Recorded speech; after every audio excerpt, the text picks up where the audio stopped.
This is really good. They're laughing at you, you know.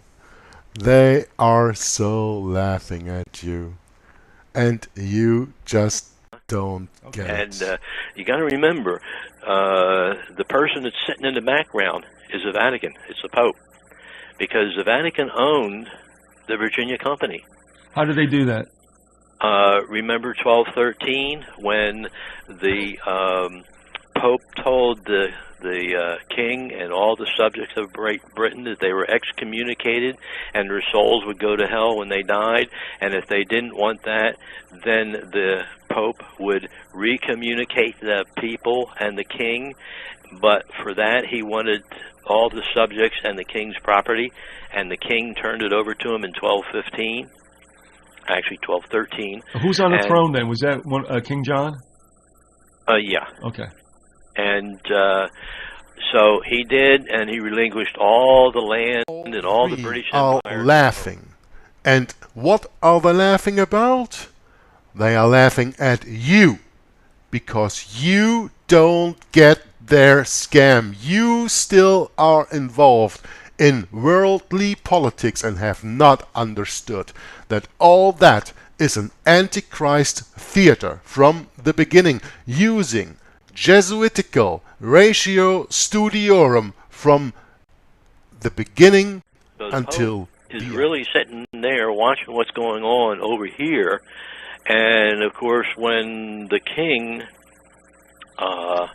and they had the 1783 treaty, the Pope says, that's my property.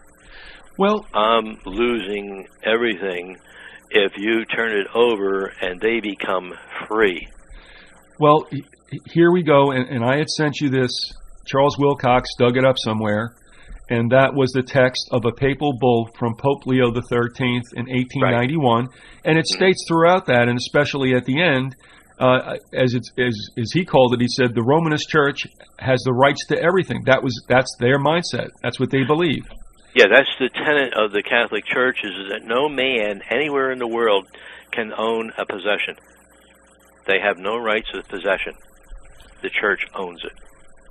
And I want to tell you, you had mentioned of this, and you had said it happened in New York. Not a big deal. I just wanted to mention that I actually took a look for the only time that a pope kissed the terra firma of the United States. That was John Paul II, October 1st, 1979, and it was on the tarmac of Logan Airport in Boston. Right. That's when he kissed the ground. Everybody thought that was because he had a bad flight and he was happy. I'm kidding. No. But, I mean, the thing is, everybody thinks that's so neat. What it is he just went ahead and claimed it. Yeah, it's his property, so he got down and he kissed it. My mother country. Yeah, and they asked him, why didn't you do it again? And they gave some kind of excuse for it in the papers, and you can read it still if you do a search, especially, I guess, in the Boston newspapers, but whatever. He said he never had to do it again, and there was a reason for it, but we know why he didn't have to do it again. And they So, are laughing one time will at cover you. it all.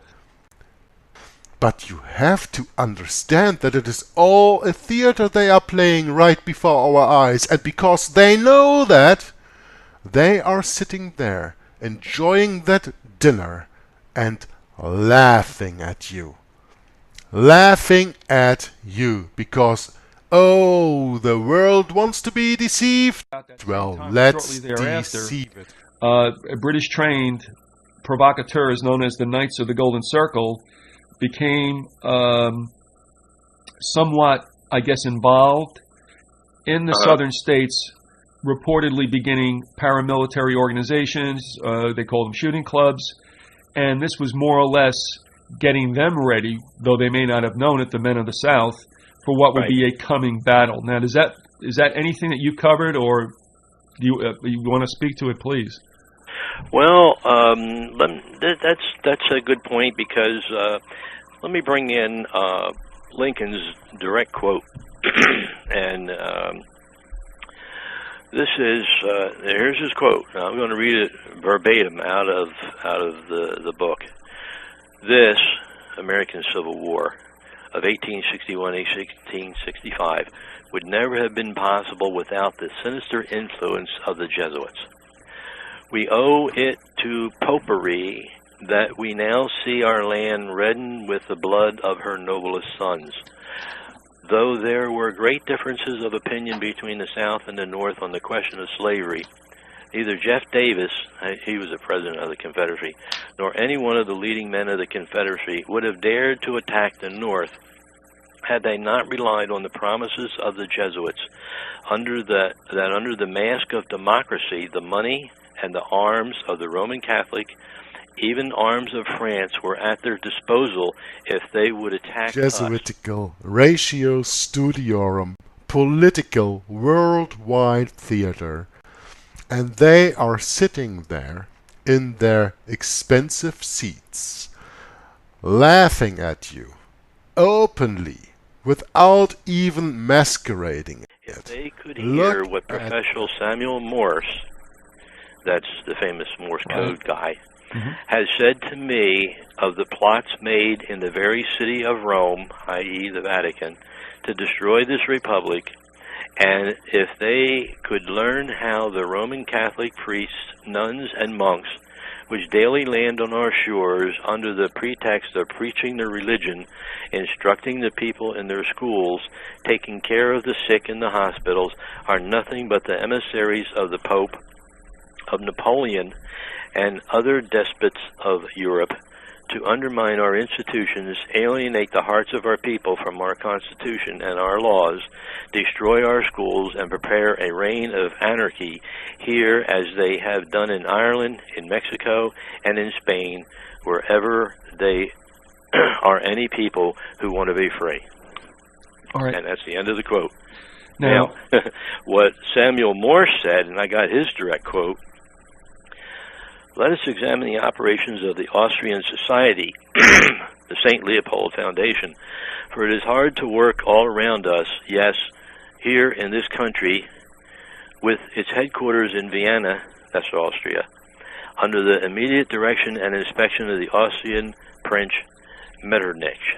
Right. It makes itself already felt through the American Republic. If emissaries are here, who are the emissaries? They are Jesuits.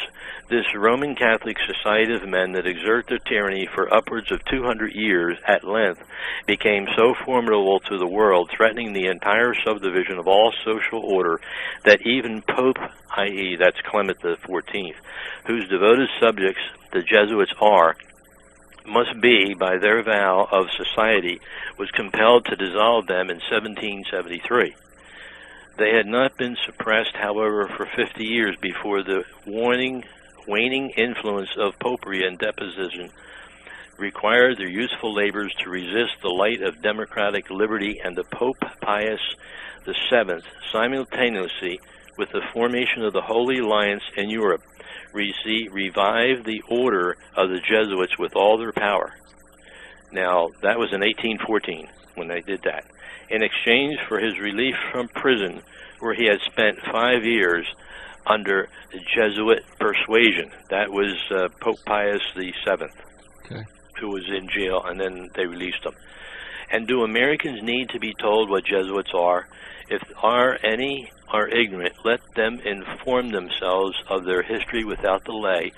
No time is to be lost. Bishops and priests from the Roman Catholic Church, the synagogue of Satan, politicians, and also Protestant pastors from apostate Protestant belief systems. Lutheran Church, Methodist Church, Baptist Church, Seventh-day Adventist Church, I don't care. All organized religion is serving today the Antichrist. Their workings are before you in every day's events. They are a secret society, a sort of Masonic order with super-added features of revolting odiousness and 1,000 times more dangerous. They are not merely priests or priests of one religious creed. They are merchants and lawyers and editors and men of any profession having no outward badge in this country, to the USA, by which to be recognized. They are all about in your society. They can assume any character, that of angels of light or ministers of darkness, to accomplish their one great end, the service upon which they are sent, wherever that service may be.